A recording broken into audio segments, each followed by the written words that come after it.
Hola, ¿qué tal? Los saluda de nuevo su hermano y amigo, el pastor Carlos Parga, siervo de nuestro Señor Jesucristo.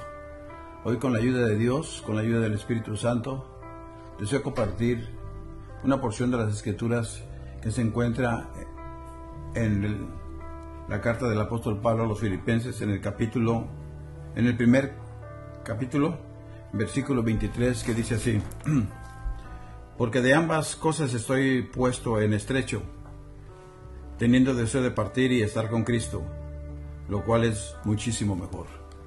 Padre, te doy gracias porque de nuevo me permites exponer tu palabra por este medio, sabiendo que tu palabra no vuelve vacía. Señor, sigue tocando los corazones para que se lleguen a ti como lo hiciste para conmigo, Señor.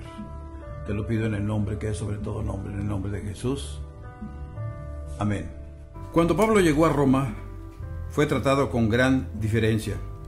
Se le permitió tomar una casa en alquiler en las cercanías de los cuarteles pretorianos y vivir allí por su propia cuenta. La única señal de que estaba preso era el hecho de que estaba atado de la mano con una cadena a un legionario romano. Los soldados se relevaban cada 4 o 6 horas. Hubo muchas ventajas en este arreglo. Lo protegió del odio de su pueblo y le dio una maravillosa oportunidad para sembrar las semillas del Evangelio en las cabeceras de los ríos de población que salían de la metrópoli hacia todo el mundo conocido. Al mismo tiempo, aquello debe de haber sido muy fastidioso. Para un temperamento tan sensible como el del apóstol, tiene que haber sido excesivamente angustioso estar siempre en presencia de otro, y de otro que estaba lleno de la antipatía gentil hacia los hábitos judíos y de insensibilidad hacia el fervor cristiano. No poder hacer ningún movimiento sin que se produjera el ruido metálico de la cadena y sin el consentimiento de su guardián. Y tener que realizar sus conferencias, expresar sus oraciones y dictar sus epístolas bajo aquella rígida mirada, o en medio de brutales y blasfemas interrupciones. Pero esto también pudo hacerlo gracias a Cristo, quien lo fortaleció. Y esto también ayudó al progreso de la causa que él amaba. Muchos de estos curtidos veteranos llegaron a ser discípulos humildes y sinceros. Con un brillo de alegría, informa él a los filipenses que sus prisiones en Cristo se han hecho patentes en todo el pretorio. Y sabemos que este fue el comienzo de un movimiento que estaba destinado, en el transcurso de 3 siglos, a extenderse por todo el ejército y a obligar a Constantino a adoptar el cristianismo como la religión del Estado. 3 días después de haber llegado a Roma, Pablo convocó desde su posada temporal a los principales de las sinagogas de los judíos. Se ha dicho que había 60 sinagogas para los 60,000 judíos, quienes eran objetos del disgusto y del ridículo de la ciudad imperial. En la primera entrevista, ellos cautelosamente ocuparon un terreno neutral y expresaron el deseo de oír y juzgar por sí mismos los concerniente a aquella secta de la cual solo sabían que era el blanco de la excreación universal. En la segunda entrevista, luego de oír las explicaciones y persuasiones de Pablo durante todo un día, se produjo la acostumbrada división de opinión, y algunos asentían a lo que se decía, pero otros no creían. Habiendo ofrecido su testimonio a su propio pueblo conforme a su práctica invariable, ya no quedaba obstáculo para que él se dirigiera a un auditorio más amplio. El mensaje de salvación fue enviado a los gentiles, y estos ciertamente oirían. Así nos dice la palabra del Señor en el libro de los Hechos, en el capítulo 28, versículo 28. Por tanto, no nos sorprende que se nos diga que durante los 2 años siguientes recibía a todos los que a él venían, predicando el reino de Dios y enseñando acerca del Señor Jesucristo, abiertamente y sin impedimento. Del apóstol se podría decir, como del Señor, que acudían a él de todas partes: Timoteo, su hijo en la fe; Marcos, quien ahora era útil; Lucas, con su rápido ojo médico y su delicada simpatía; Aristarco, quien compartía la cárcel con él a fin de atender a sus necesidades; Tíquico, de Éfeso, amado hermano y fiel ministro y consiervo en el Señor; Epafras, de Colosas, consiervo amado, fiel ministro de Cristo; para la iglesia de ese lugar, Epafrodito, de Filipos, quien llevaba al apóstol las contribuciones liberales del círculo amado, que durante muchos años nunca había dejado de recordar a su amigo y maestro. Demas, quien aún no había permitido que lo presente lo apartara de lo eterno e invisible. En las postdatas de sus epístolas, él dice que estos y otros estaban con él. Los miembros de la iglesia de Roma eran bien recibidos y tuvieron que haber llegado en corriente continua a su humilde morada. Epeneto y María, Andrónico y Junia, Trifena y Trifosa, Apeles el aprobado y la amada Pérsida, tuvieron que haber acudido con frecuencia a aquel apartamento en el cual irradiaba la presencia del Señor. Cuando Pablo llegó a Roma la primera vez, estos hermanos habían salido a recibirlo hasta el foro de Apio y las 3 tabernas, y no era probable que lo descuidaran ahora, cuando estaba establecido entre ellos. Luego, ¿qué interés despertarían las epístolas que escribió durante esos 2 años? En ellas aparecen la enfermedad de Epafrodito, quien estuvo a punto de morir, el descubrimiento de Onésimo, el esclavo fugitivo, y su conversión, la manera como escribía y despachaba las epístolas.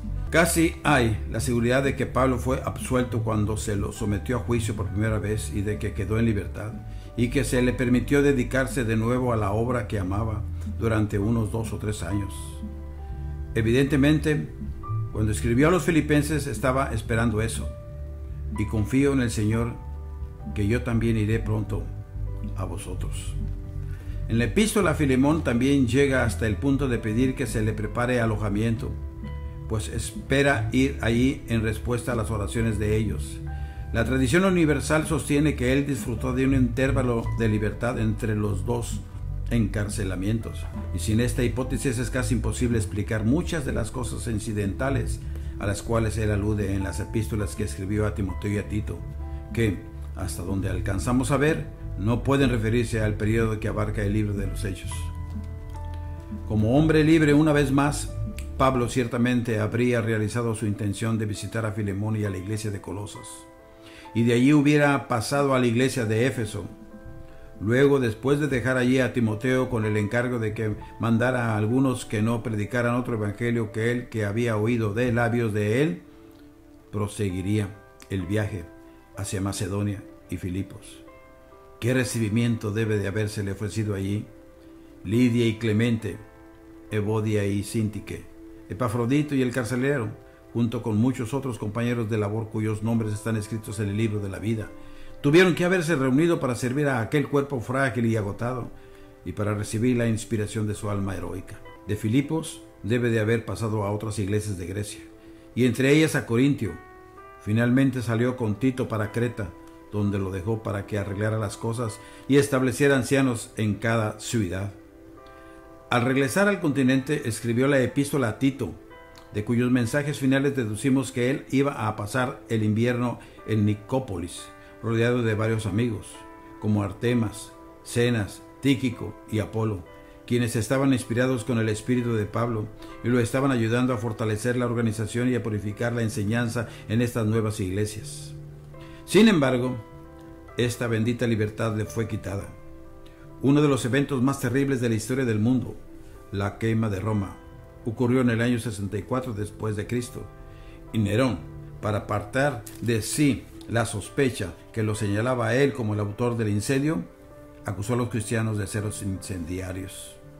Tan pronto como estallaron las furiosas llamas de la primera persecución general, los que vivían en la metrópoli, quienes tenían que haber sido conducidos y apreciados por el apóstol, fueron atrapados y sometidos a horribles tormentos, y entre tanto se buscaba a sus principales por todo el imperio. Los judíos instigaban a los inquisidores. No era probable que escapara un cristiano tan eminente como el apóstol. Él estaba pasando algún tiempo en Troas, en casa de Carpo, a donde había llegado procedente de Nicópolis. Su arresto fue tan repentino que no tuvo tiempo de recoger sus preciosos libros y pergaminos, entre los cuales pudo haber tenido copias de sus epístolas, una Biblia hebrea y algunas copias primitivas de los dichos de nuestro Señor.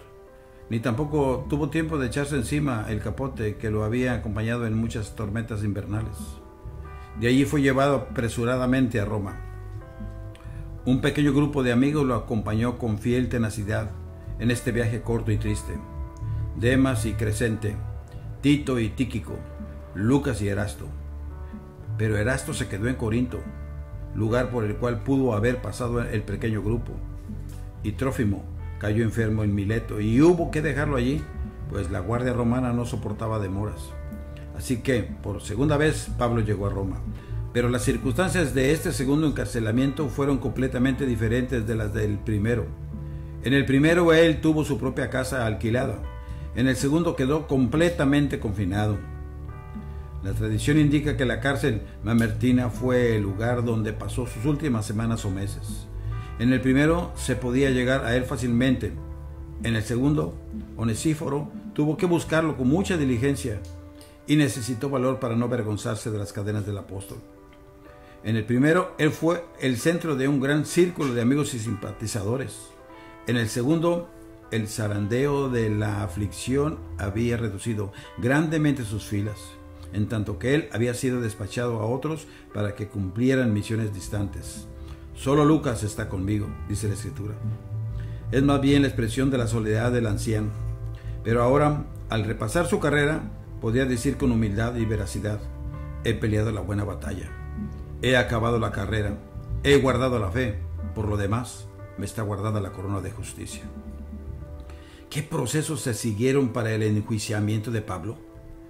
¿Cuánto tiempo fue mantenido en suspenso?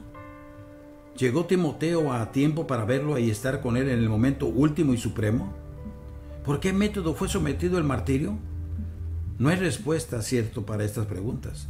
La tradición señala un lugar a unos 5 kilómetros de Roma, en la vía que conduce a Ostia, donde un verdugo lo decapitó con una hacha. Y el espíritu salió de su frágil morada y entró en la casa no hecha de manos, eterna en los cielos. Volvió a ver el rostro que lo había mirado desde los cielos abiertos el día de su conversión, y oyó la voz que lo había llamado por su nombre. El deseo que durante tanto tiempo había tenido de estar con Cristo le fue concedido, y halló que era muchísimo mejor de lo que había pensado. Así como él había guardado el depósito de Cristo, así Cristo había guardado el de Pablo. Y cuando éste presentó la cuenta de su mayordomía, ¿quién puede dudar que el Señor lo saludó con aquellas palabras: bien, buen siervo y fiel, entra en el gozo de tu Señor? Qué bienvenida festiva tiene que haber recibido de parte de millares de seres a quienes él había ayudado para que se apartaran de las tinieblas hacia la luz, del poder de Satanás a Dios, y que ahora iban a convertirse en su corona de gozo en la presencia del Señor. Gracias, Señor, te doy de antemano por el consejo de tu palabra, Señor. Gracias por todos aquellos que están dispuestos a obedecer tu palabra. En el nombre de Cristo, Señor, te doy las gracias por todo. Que el Señor me lo siga bendiciendo, y se despide su hermano y amigo, el pastor Carlos Parga.